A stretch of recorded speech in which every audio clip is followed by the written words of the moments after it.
నమస్తే అండి, నేను మీ దేవరకొండ ఉమా. సింహరాశి వాళ్ళకి నవంబర్ మాసంలో ఏ విధంగా ఉంది, మాస ఫలితములు ఏ విధంగా ఉన్నాయి, ఎలాంటి జాగ్రత్తలు తీసుకోవాలో ఒకసారి మనం చూస్తే కనుక, మరీ ముఖ్యంగా నవంబర్ మాసంలో అసలు ఎలాంటి గ్రహ సంచారములు చేంజ్ అవుతూ ఉన్నాయి, అసలు ఎలాంటి గ్రహ స్థితులు ఎలా ఉన్నాయి, స్థితిగతులు మనం తెలుసుకుంటే, రవి గ్రహ సంచారము నవంబర్ 17వ తారీఖున వృశ్చిక రాశిలోకి ప్రవేశించడం జరుగుతోంది. సో ఆయన ఇప్పటివరకు తులారాశిలో ఉన్నారు, వృశ్చిక రాశిలోకి వెళ్తారు. కుజగ్రహ సంచారం అక్టోబర్ 26 నుంచే స్టార్ట్ అయ్యి డిసెంబర్ 6వ తారీఖు దాకా వృశ్చిక రాశిలోకి వెళ్ళబోతున్నారు. అంటే వృశ్చికంలో ఇక్కడికి 2 గ్రహాలు అయ్యాయి నవంబర్ చివరికి. బుధగ్రహ సంచారము నవంబర్ 5వ తారీఖు నుంచి స్టార్ట్ అయ్యి వృశ్చికంలోకి ప్రవేశించబోతున్నారు వక్రగతిలో. తర్వాత నవంబర్ 19వ తారీఖున మళ్ళా తులారాశిలోకి ఆయన ప్రవేశిస్తారు. గురుగ్రహ సంచారము డిసెంబర్ 5వ తారీఖు దాకా కర్కాటక రాశిలోనే సంచారం జరుగుతూ ఉంటుంది, ఎలాంటి మార్పులు చేర్పులు లేవు. శుక్రగ్రహ సంచారము నేటిది నవంబర్ 2వ తారీఖున తులారాశిలోకి వెళ్ళడం జరుగుతోంది. సో ఆల్మోస్ట్ నవంబర్ మాసం అంతా కూడా శుక్రుడు ఈ యొక్క తులారాశిలోనే ఉంటారు. శని కుంభరాశిలో సంచారం చేయడం అంటే పూర్వాభాద్ర నక్షత్రం కాబట్టి కుంభరాశి యొక్క ఫలితాలు కూడా వస్తాయి. మీనరాశిలోనే ఆయన ఉండడం జరుగుతోంది. కుంభరాశిలో రాహుగ్రహ సంచారము, తర్వాత సింహరాశిలో కేతుగ్రహ సంచారము. ఇది ఈ నవంబర్ మాసం వరకు మనం చూసేటువంటి కాలపురుషుని చక్రంలో గ్రహ సంచారములు. అయితే సింహరాశి వాళ్ళకి ఈ మాసంలో ఓన్లీ 1 ప్లానెట్ మాత్రమే అనుకూలిస్తోంది. 4వ స్థానంలో బుధగ్రహ సంచారము అనేటువంటిది మాత్రమే ఉంది. రవి కూడా 17th తర్వాత నుంచి వీక్ అవుతున్నారు. సో వెరీ కేర్ఫుల్గా ఉండాలి.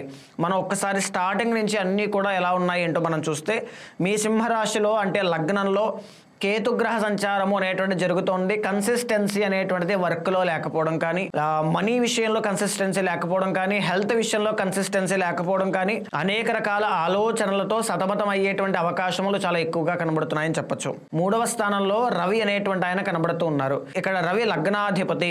నవంబర్ 17 తర్వాత నుంచి రవి 4వ స్థానంలోకి వెళ్ళడం జరుగుతోంది. దీని మూలాన ఏంటి అంటే, ఇప్పటి వరకు అయ్యేటువంటి పనుల విషయంలో కూడా ఎన్నో ఆటంకాలు, అయినటువంటి కాంట్రాక్టులు కానీ, ప్రాజెక్టులు కానీ, సహాయ సహకారములు కానీ అన్నీ కూడా కాస్త వీక్ అయ్యే అవకాశములు చాలా ఎక్కువగా ఉంటాయి. మేజర్గా మాట్లాడుకునేటువంటి పనులు కానీ, సెటిల్మెంట్లు కానీ, డిస్కషన్స్ కానీ, ఏదైనా ప్రాజెక్టులు కానీ, అవకాశములు కానీ, ప్రయత్నములు కానీ ఏదైనా ఉంటే నవంబర్ 17 లోపలనే పూర్తి చేసుకోవడం చాలా మంచిది. అయితే majorly 3rd and 10th lord అయినటువంటి శుక్రుడు ఎవరు, ఆయన నవంబర్ 2వ తారీఖు నుంచి తులారాశిలోకి రాబోతున్నారు. ఇక్కడ మళ్ళీ ఒక బలం మీకు అందుతోంది. అదేంటి అంటే 10th లార్డ్ ఆయన ఓన్ హౌస్లో ఉన్నారు కాబట్టి ఎప్పుడెప్పుడు మీరు అవకాశాన్ని కోల్పోయినా సరే, మీ యొక్క వాక్ చాతుర్యం వల్ల కానీ, మీ యొక్క సహజమైనటువంటి తెలివితేటల వల్ల కానీ, మీ యొక్క గాంభీర్యము హుందాతనం వల్ల ఖచ్చితంగా వాటిని తిరిగి సంపాదించుకునేటువంటి అవకాశములు అవన్నీ కూడా బాగుంటాయి. ప్రయత్నపూర్వకంగా సంకల్ప శక్తి, ఆత్మవిశ్వాసంతో ముందుకు వెళ్ళగలిగితే చాలా బాగుంటుంది. 4వ స్థానంలో బుధ కుజ అనేటువంటి 2 ప్లానెట్స్ సంచారం జరుగుతోంది. రవి అనేటువంటి ఆయన కూడా నవంబర్ 17 తర్వాత వృశ్చిక రాశిలోకి 4th హౌస్లోకి వెళ్తారు. ఇక్కడ రవి బుధ కుజ ముగ్గురు కూడా సామాన్యమైనటువంటి స్థితిలోనే ఉన్నారు. అంటే యోగ స్థితి కాదు అది. దీనివల్ల ఏంటి, సరైన సమయానికి ఆహారం తీసుకోలేకపోవడం వల్ల ఈ గ్యాస్ట్రిక్ సమస్యలు కానీ ఇలాంటివి వచ్చే అవకాశములు ఎక్కువగా ఉంటాయి. కోర్టు పరమైనటువంటి సమస్యల్లో ఇరుక్కునే అవకాశములు ఎక్కువగా ఉంటాయి. కుటుంబ సభ్యులతో ఒడిదుడుకులు కానీ, ఒత్తిడి కానీ, లేకపోతే మాట పట్టింపులు కానీ పెరిగే అవకాశములు చాలా ఎక్కువగా కనబడతాయి అని చెప్పొచ్చు. 2nd and 11th లార్డ్ అయినటువంటి బుధుడు కూడా 4వ స్థానంలో ఉన్నారు. మనీ బ్లాకేజెస్ ఎక్కువగా ఉంటాయి.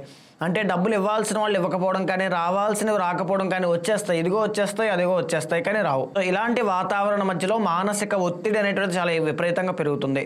సో ఆ విషయంలో చాలా కేర్ఫుల్గా ఉండాలి. ఈ సమయంలో నూతన ఇన్వెస్ట్మెంట్స్ కానీ, లేకపోతే డబ్బులు ఖర్చు పెట్టడాలు కానీ ఎక్కువగా చేసుకోవడం మంచిది కాదు, జాగ్రత్త పడండి. 8వ స్థానం మీద శని రాహు ఇద్దరి యొక్క ప్రభావం ఉండడం వల్ల వాహన ప్రమాదముల విషయంలో, గాయాలు పాలయ్యేటువంటి విషయాల్లో, ఆరోగ్య సమస్యలు, మానసికమైనటువంటి ఒత్తిడి విషయంలో వెరీ కేర్ఫుల్గా ఉండండి. 12వ స్థానంలో గురు అనేటువంటి ఆయన రావడం మూలన మేజర్లీ ఏంటి, 12వ స్థానంలో గురుడు వచ్చారు. దీనివల్ల గురు బలము అనేటువంటిది తగ్గడం జరిగింది. దీనివల్ల ఖర్చులు, విపరీతంగా ఖర్చులు, శుభకార్యాలకి, అశుభకార్యాలకి, పనులకి, కొనుగోలు, ఏదైనా కొనడానికి అన్నిటికీ ఖర్చులు అయిపోతాయి. ఇంట్లో ఉన్నటువంటి వస్తువులు కూడా కొన్ని అమ్మేయాల్సిన పరిస్థితులు వస్తాయి. ఎందుకంటే గురుడు 12th ఉన్నప్పుడు ఇలాంటివి ఉంటాయండి.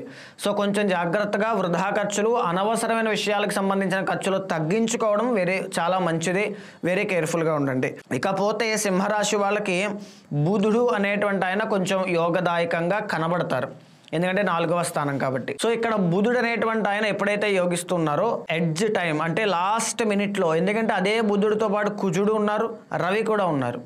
సో ఈ యొక్క బుధుడితో ఈ శుభగ్రహ వీక్షణ అనేటువంటిది లేదు కాబట్టి, కలయిక లేదు కాబట్టి కొంచెం మనీ విషయంలో ఫోకస్ ఎక్కువగా చేయాలి. ఎర్నింగ్స్ బాగా సంపాదించడం కోసం ఎక్కువగా కష్టపడాలి. సో మీ కష్టం అనేటువంటిది తగ్గితే ఖచ్చితంగా మనీ బ్లాకేజెస్ చాలా ఎక్కువగా చూస్తారు.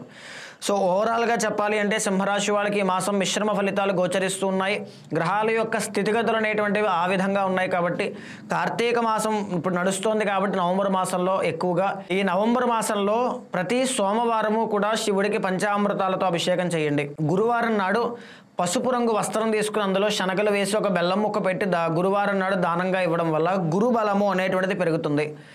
నవగ్రహాల శ్లోకాలు పారాయణ చేయడం కానీ, నవధాన్యాలు దానంగా ఇవ్వడం కానీ, నవధాన్యాలు అగ్నిహోత్రుడికి సమర్పించడం వల్ల కానీ అద్భుతమైన శుభ ఫలితాలు ఖచ్చితంగా చూస్తారు.